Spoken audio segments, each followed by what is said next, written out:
Eh bien, salut tout le monde. Alors aujourd'hui, on se retrouve pour une nouvelle vidéo avec un téléphone. Alors, il s'agit d'un Samsung A5, si on regarde à l'arrière.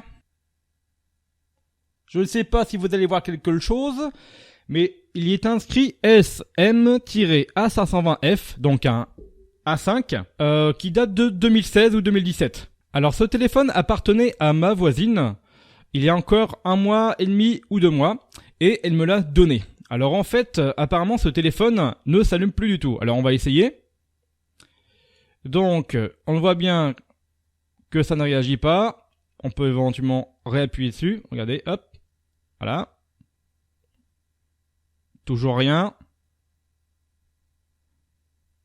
Non, toujours rien. Ok. Non, bon, visiblement, il ne veut pas démarrer, hein, il veut pas se lancer. Peut-être qu'il n'y a plus de batterie. Ça, c'est tout à fait possible. Donc, elle a essayé avec plusieurs chargeurs, plusieurs adaptateurs. Ok. Donc, je sais pas si c'était du 2,1 ou 1 ampère ou quoi que ce soit. En tout cas, elle a essayé avec plusieurs câbles. Donc, je prends mon câble ici, puisque il faut le brancher ici, du moins ce téléphone-là, en USB-C. Et non pas un port Lightning ou l'USB comme peut y avoir sur tous les autres Android ou mon Galaxy S7 Edge. Donc, nous allons le brancher. Sait-on jamais. Voyez. Ok. C'est raccordé.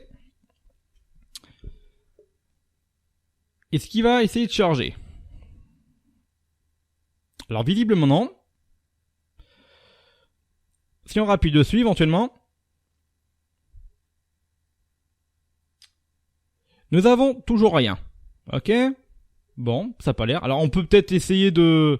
Alors déjà c'est vrai que déjà, au niveau du branchement de la carte mère de ce téléphone, il bouge pas mal, hein. Ça, c'est peut-être à force de brancher, débrancher, etc. Donc, bon, faites attention quand le branchez aussi. Alors, mon câble fonctionne, hein. Bon, maintenant, ce qu'on va faire, donc, je vais y laisser l'adaptateur dessus. On va juste récupérer le câble. Et si on essayait avec une batterie, une power bank, en fait, une batterie portable, en fait. Donc, je la raccorde ici. Et on va rebrancher sur le téléphone. Déjà, on voit qu'il n'y a aucune diode d'allumée. Voilà, si j'appuie dessus, voilà, volontairement. Voilà, là, il est allumé normalement. Mais il n'y a rien. Donc, on essaye d'appuyer en même temps sur le téléphone. Toujours rien. Ok. Alors, pour vous montrer que ma powerbank, même s'il lui reste une diode sur les 4, ok, donc on va prendre mon téléphone, donc lui c'est pas en USB-C mais voilà, hop, on le raccorde, voilà, et là, ça charge. Bon, maintenant, essayons de reprendre ce câble ici, bon j'aurais pu le laisser brancher au téléphone mais on va rebrancher sur le secteur. Hop. Voilà. Et là, c'est en charge. On a la petite icône batterie. Hein. J'ai baissé la luminosité de l'écran. Donc là, il nous dit bien 1h45 de charge. En même temps, j'ai plus beaucoup de batterie là-dessus. Mais ça charge. Hein. Voilà. Donc ça ne vient pas du câble, ni du secteur, ni de la powerbank. Hein. Alors en fait, j'ai regardé sur internet, parce que ça m'a étonné quand même qu'un smartphone Samsung, donc un Galaxy A5, tombe assez rapidement en panne. Hein. Il a 2 ans, un peu plus de 2 ans en fait, donc il est pas très vieux. Donc il est sorti en 2016-2017. Mais ma voisine, elle aurait pu l'acheter en 2018 ou en 2019 par exemple, éventuellement, puisqu'il a moins de 2 ans d'utilisation, voire légèrement plus. Bon. Et en fait, quand j'ai regardé sur internet, la maladie dessus, voilà. Donc je disais que la maladie dessus, c'est le fameux connecteur de charge qui est soudé à la carte mère. Alors, le truc, c'est que je vais devoir le réparer. C'est-à-dire que, en plus, ici, la vitre arrière, elle n'est pas, amovible. On peut pas, hop, paf, retirer, attendez, regardez. Donc, si on prend ce téléphone, un Acer, que je vous ai déjà montré dans une vidéo, il n'est pas amovible. C'est-à-dire qu'on ne peut pas faire ça. On ne peut pas l'ouvrir via l'arrière. Ok? Ça, on peut pas.